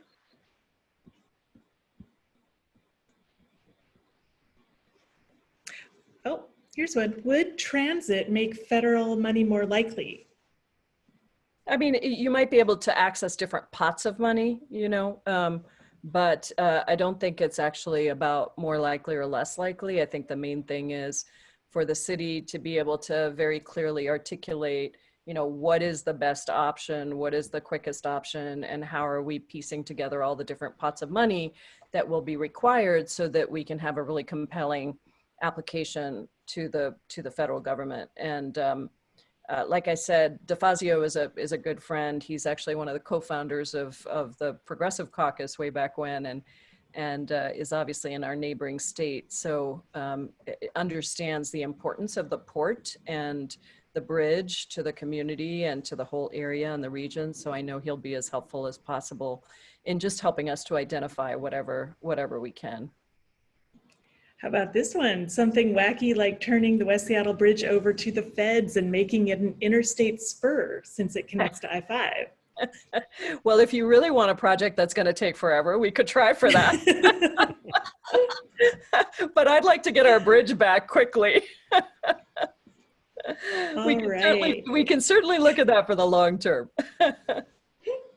Do you know if the Florida Bridge has received federal funding? I don't remember the number. Deb? I don't know off the top of my head, but Yasmin's happy to look into that and get back to you. Okay, I've got another one here. How confident are you that if a decision is made by the end of October, an application could be submitted by that January window?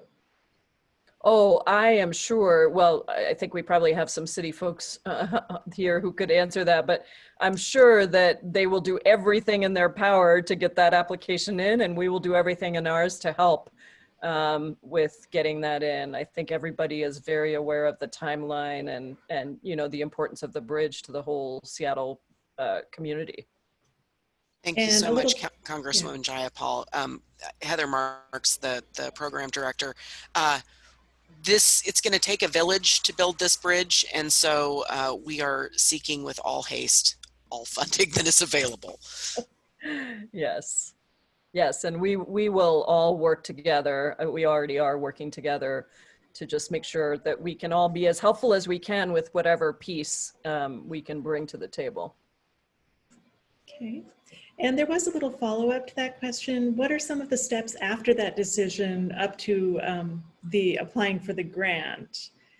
And I guess I have a little tag on too. Would letters of support be something that would be requested for these kind of grants? Yeah, so often, and Heather can speak to this too, but often, you know, what you need to show is deep community support. And so often there are letters of, you know, multiple organizations, like a validation letter. Of course, the most important thing is the application itself, the structural pieces of the bridge and where the money is going to come from and the commitments from state, local, etc. But letters of support are always helpful, you know, just in terms of the federal government understanding how important the project is, for sure. Okay. Don't worry, we will be calling on, as Heather said, it's going to take a village. We will be calling on all of you to help us with this, and it is going to be a massive effort to get this thing up and, you know, built and up and running, and we're really we need all the advice we can get. I am curious. I do have a question for all of you. I'm just curious if you know, if anybody has feedback about what the redirecting down to the south end has been like, if there's anything you think our office should know about. I know the city is getting ready to do these grants to different neighborhoods, but if anybody has anything they want to share about that, I'm all ears, or you can just send it to Yasmin later. Okay. I'm just going to keep going through the questions. They're kind of coming like crazy now. Has the Trump administration put forward any kind of comprehensive infrastructure bill or advanced any ideas? Just talk. Yes. No, they have not.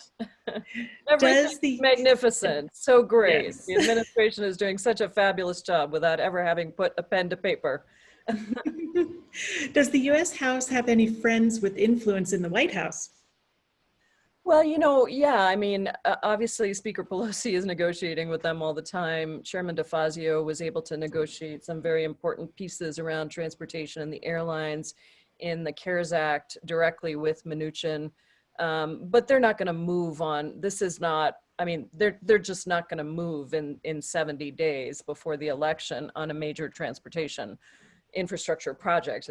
I just think it's extremely unlikely. So I think we're looking at whatever is the situation after November, whether it's another Trump administration or whether it's a Biden administration, really pushing very hard to make sure that infrastructure is among the first things, but recognize that we have the COVID crisis, which will take, of course, precedence immediately with a new administration.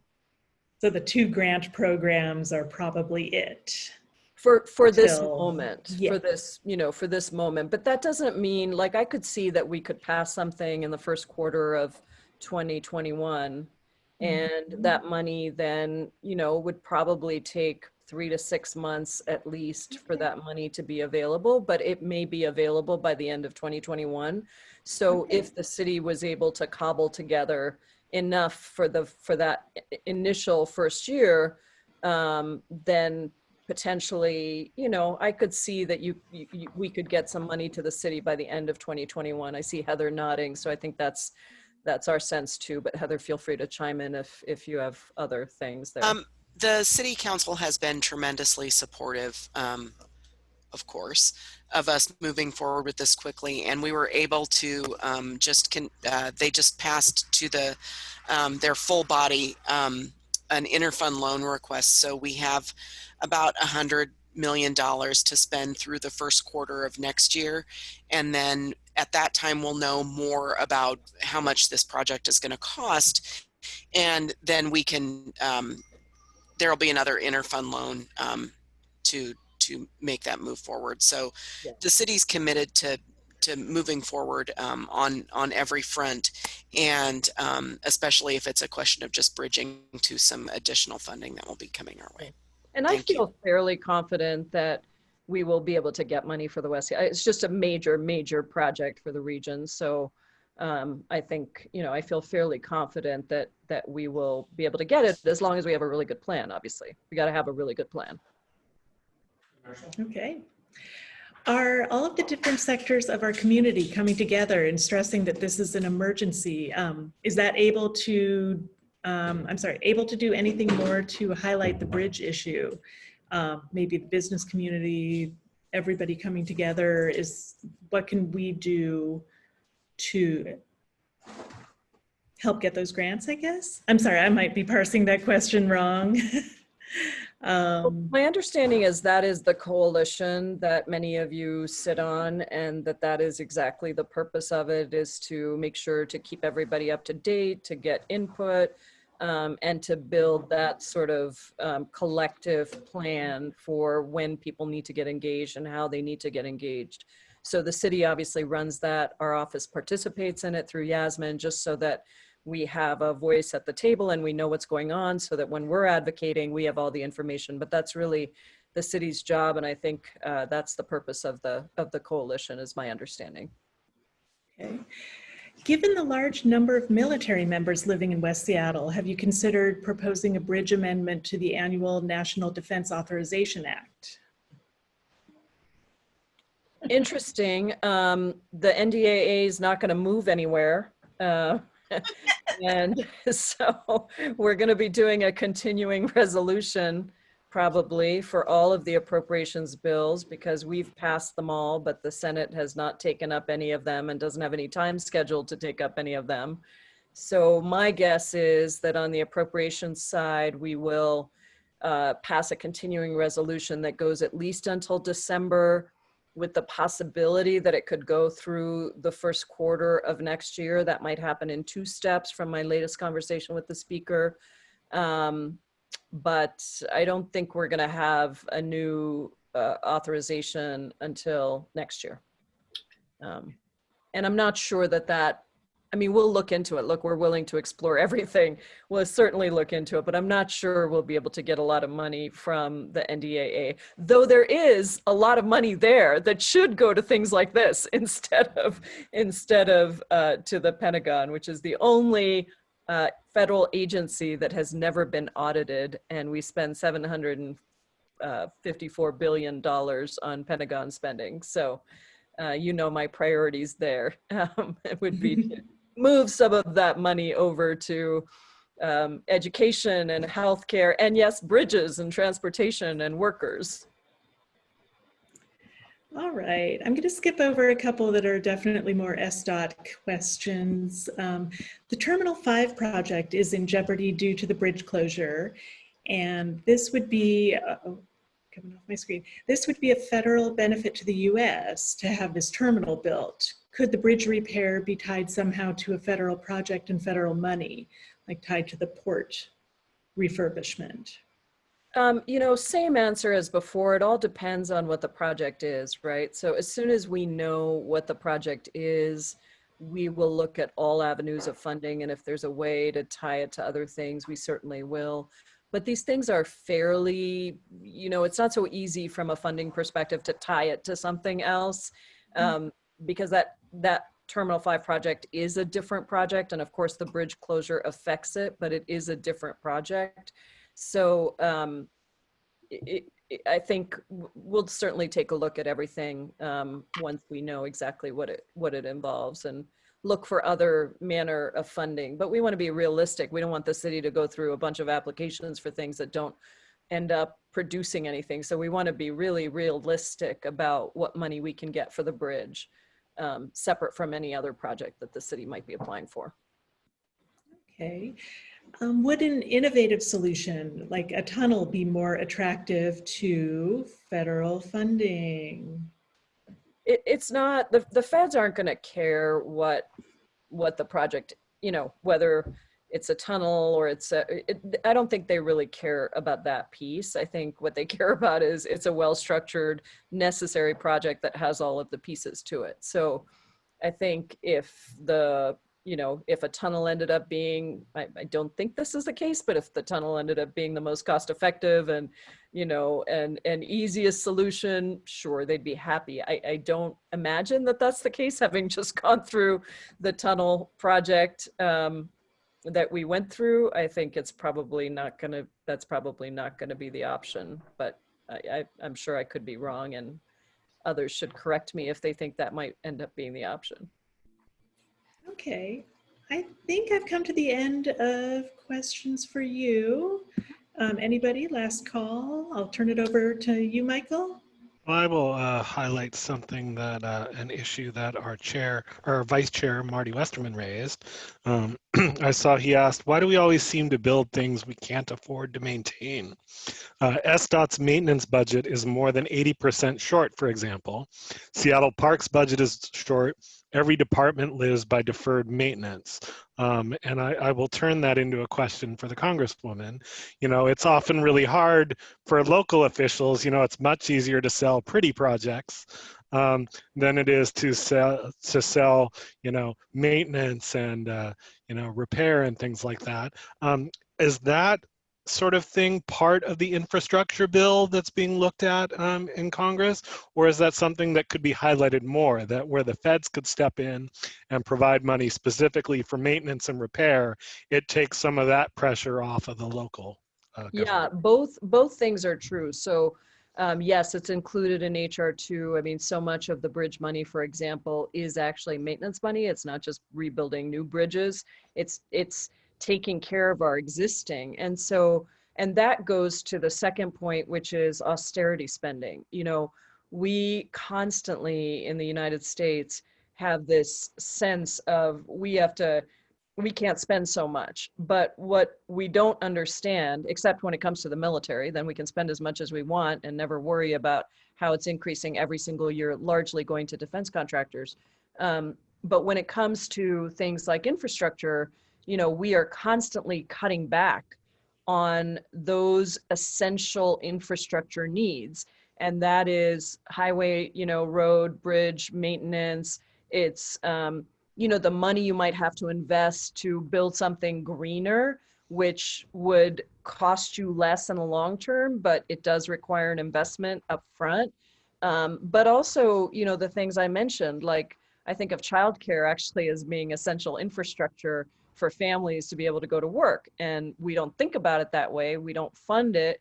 And I think of that as austerity spending. So now that we're in the midst of a crisis, one of the big things that we have been pushing in the Progressive Caucus, and I've been pushing with the speaker as well, and also with you know, a potential new administration is there's a lot of research that says had Hoover spent more money, he could have averted the Great Depression. And we are going to be in a time where 50 million people already have filed for unemployment. I think that by the time the new administration comes in, or what new administration starts next year in 2021, we will likely have more Americans dead than we lost during World War II. We've already surpassed World War I and the Vietnam War. And so this is not going to be a time to start to talk about our deficit. It's going to be a time for government to actually invest in all of the things that people need. But that needs to be an ongoing thing. The Highway Trust Fund has not been funded. You know, we need to come up with new ways to fund the Highway Trust Fund as well, because gas revenues, you know, as we go more efficient cars, we have less money going into the Highway Trust Fund, which means that there's less money that goes out to communities for that kind of maintenance that you're talking about.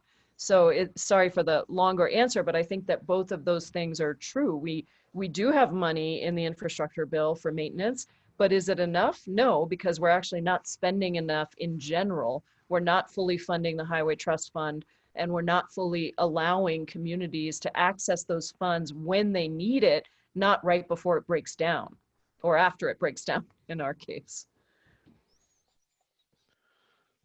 All right. Well, we are at 8:30. I cannot thank you enough for joining us this evening. We certainly hope you will come back again in the future.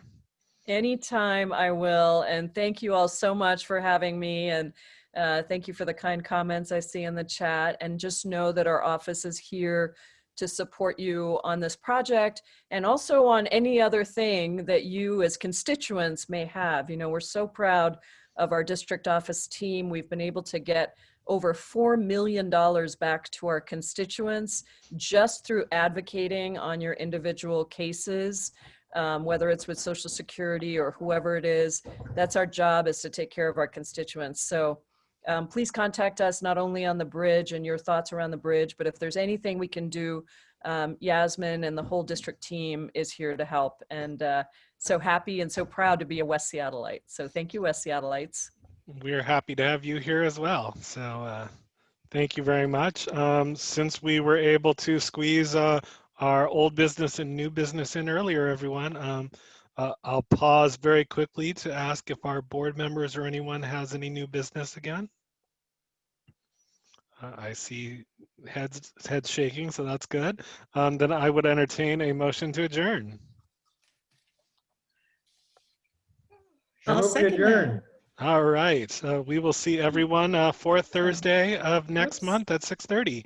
Hopefully, Heather, you'll be back with us again with an engineer. All right, have a good night, everyone. Good night. Bye.